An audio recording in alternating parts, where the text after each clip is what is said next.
Next story is surprising May jobs report. The big headline is 272,000 new jobs filled, and this was far in excess of the predicted 190,000 jobs, which still would have been a pretty healthy number. Well, as we do here in Saving America, we look behind the statistics. Part of that number is the government added 41,000 of those jobs. Further, many of the jobs were in healthcare, which we all know is heavily government subsidized, if not in nonprofit institutions. And that's a reflection of our aging population as well. Many of the jobs that were remaining were low-paid retail and fast food jobs. We also do not know how many of these jobs went to people who are here illegally and are not legally allowed to work.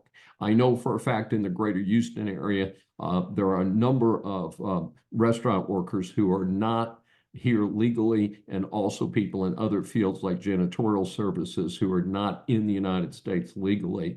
So the question is, how much good did the hiring actually do for America? And my commentary there is not very much. And I know crazy Biden will run around bragging about this number, but believe me, it is not a number worth bragging about. And I noticed that the slopstream media did not bother to give the breakdown that I just gave you about what's really happening with these job numbers. Now, interestingly, the stock market slumped on the news, and that ties in with a parallel report that inflation was also higher than expected for May at 3.3% over a year earlier. Now, remember, many Americans are expecting prices to decline.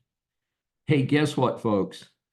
Inflation is continuing, and even the Fed's only trying to get it down to a 2% per annum increase, which means starting from whatever you're paying today, if you're paying $5 for something that you paid $3.50 for a few years ago, you're not going to get back to $3.50. You're not going to get back to $5. You just might be paying $5.20 instead of $5.50 next year. See how that works? Yeah. So inflation's a tough number, but the Fed is still trying to help out old Biden. They don't have much to go on, but they're still saying, well, there might be a reduction in the federal funds rate at least once this year and maybe 4 times next year. Folks, as I've said momentarily ago, I'm not holding my breath.